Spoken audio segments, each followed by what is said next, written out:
السلام علیکم ورحمۃ اللہ وبرکاتہ۔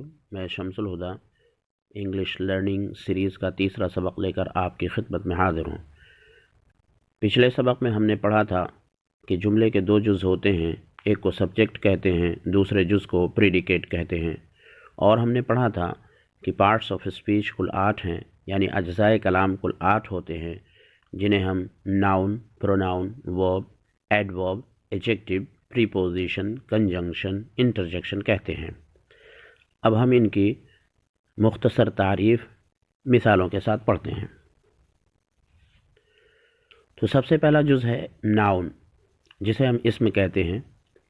ناؤن ایک ایسا لفظ ہوتا ہے جو کسی شخص یا کسی جگہ یا کسی چیز کے نام کے طور پر استعمال کیا جاتا ہے، یعنی ناؤن کسی چیز کے نام کو کہتے ہیں۔ جیسے احمد یہ کسی شخص کا نام ہے، حامد کسی شخص کا نام ہے، ممبئی کسی جگہ کا نام ہے، دہلی کسی جگہ کا نام ہے، قلم، کتاب وغیرہ یہ کسی چیز کا نام ہے۔ انگلش میں مثالیں لکھی ہوئی ہیں۔ احمد از ان دا روم، احمد کمرے میں ہے۔ تو اس جملے کے اندر Ahmed is the name of a person, Ahmed کسی شخص کا نام ہے۔ دوسری مثال، Delhi is our capital, Delhi ہماری راجدھانی ہے۔ ان دس سینٹینس، اس جملے میں دہلی یہ کسی جگہ کا نام ہے۔ ممبئی از اے بگ سٹی، ممبئی ایک بڑا شہر ہے۔ تو اس جملے میں ممبئی یہ کسی جگہ کا نام ہے۔ اسی طریقے سے تیسرے جملے میں یہاں پر پین از ریڈ، قلم لال ہے۔ اس جملے میں پین ناؤن ہے کیونکہ یہ کسی چیز کا نام ہے۔ اسی طریقے سے بک از ایزی، اس جملے میں بک ناؤن ہے کیونکہ یہ بھی کسی چیز کا نام ہے۔ ان مثالوں میں احمد، دہلی، پین، بک یہ سب ناؤن ہیں کیونکہ یہ کسی شخص، کسی جگہ یا کسی چیز کا نام ہے۔ پارٹس آف اسپیچ کا دوسرا جز ہے پروناؤن، جسے ہم اردو میں اسم ضمیر کہتے ہیں۔ پروناؤن ایک ایسا لفظ ہوتا ہے جو کسی اسم کی جگہ پر استعمال کیا جاتا ہے، یعنی ناؤن کو نہ لا کر کسی دوسرے لفظ کو لانا، تو اسی لفظ کو ہم پروناؤن کہتے ہیں۔ جیسے وہ، تم، وہ سب وغیرہ۔ اور پرسنل پروناؤنس میں ہم نے کچھ مثالیں نیچے لکھی ہیں۔ آئی مینس میں، وی مینس ہم سب، یو مینس تم یا آپ، ہی مینس وہ مذکر کے لیے استعمال ہوتا ہے، شی مینس وہ مؤنث کے لیے استعمال ہے، اٹ مینس یہ غیر ذی روح کے لیے استعمال ہے، دے وہ سب یہ جمع کے لیے استعمال ہے اور سب کے لیے استعمال ہوتا ہے۔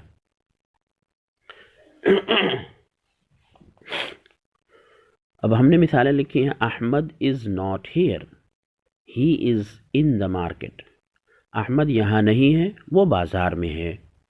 اس جملے کو اگر ہم یوں کہیں، Ahmed is not here, Ahmed is in the market, تو 2 مرتبہ احمد کو استعمال کیا گیا۔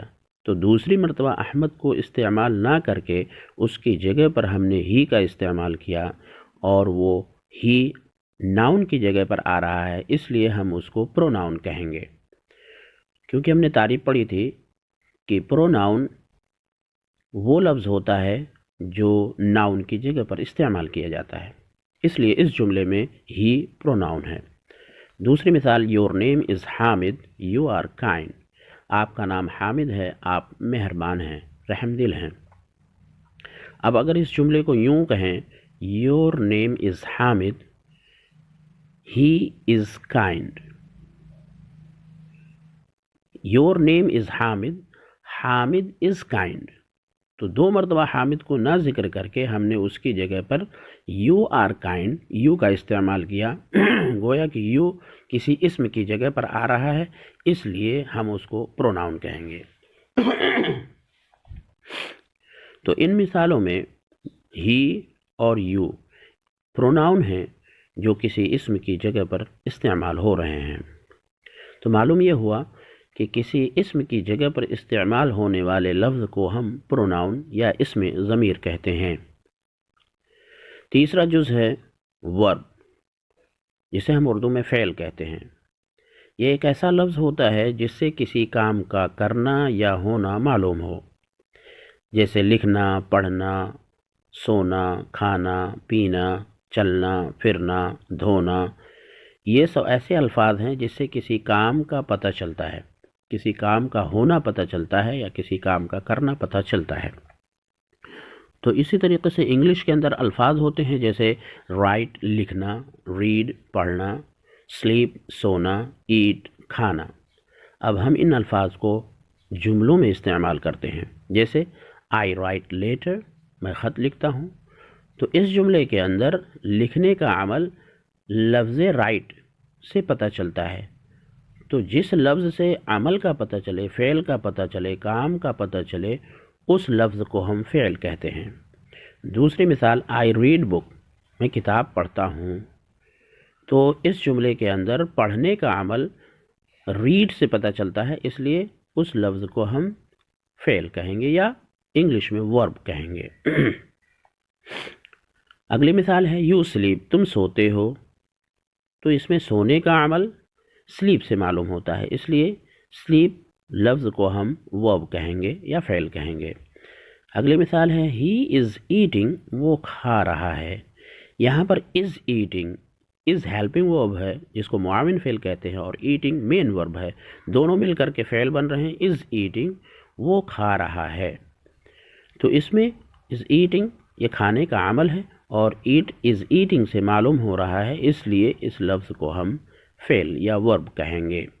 ان مثالوں میں رائٹ، ریڈ، سلیپ یا ایٹنگ یا ایٹ یہ سب فعل ہیں، انہیں ورب کہیں گے کیونکہ ان سے کسی کام کے کرنے کا یا ہونے کا پتہ چلتا ہے۔ اگلا جز ہے ایجیکٹو۔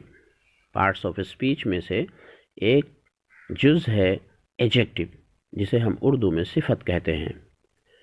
صفت کیا ہوتی ہے یا ایجیکٹو کیا ہوتا ہے؟ یہ ایک ایسا لفظ ہوتا ہے جو کسی ناؤن یعنی اسم کے معنی و مفہوم میں اضافہ یا تبدیلی پیدا کر دے۔ اردو میں ہم کہتے ہیں کہ صفت یعنی ایجیکٹو کا کام ہوتا ہے کہ موصوف کی اچھائی یا برائی بتانے والے لفظ کو ہم ایجیکٹو یا صفت کہتے ہیں۔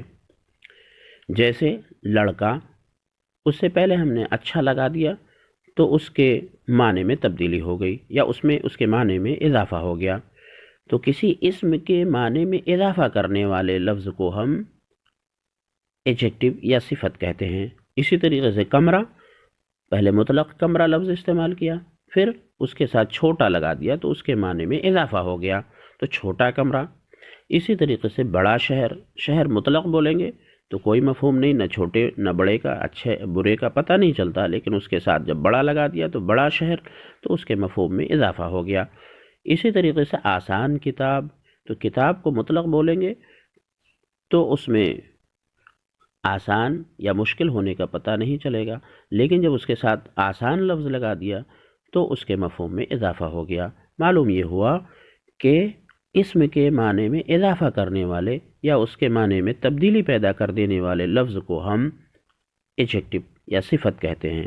یہاں پر ایجیکٹو کے تلفظ پر دھیان رہے کہ یہاں پر ڈی نہیں پڑھا جائے گا، ایڈجیکٹو نہیں پڑھیں گے، اسے ایجیکٹو پڑھیں گے۔ تو good boy, small room, big city, easy بک، ان تمام جملوں کے اندر، ان تمام مثالوں میں اس گڈ، اسمال، بگ، ایزی یہ سب کے سب ایجیکٹو ہیں یعنی صفت ہیں جو اپنے ساتھ آنے والے اسم کے معنی میں اضافہ کر رہے ہیں۔ آج کے سبق میں بس اتنا ہی۔ انشاءاللہ پارٹس آف اسپیچ کے اگلے اجزاء کو ہم اگلے سبق میں انشاءاللہ پڑھیں گے۔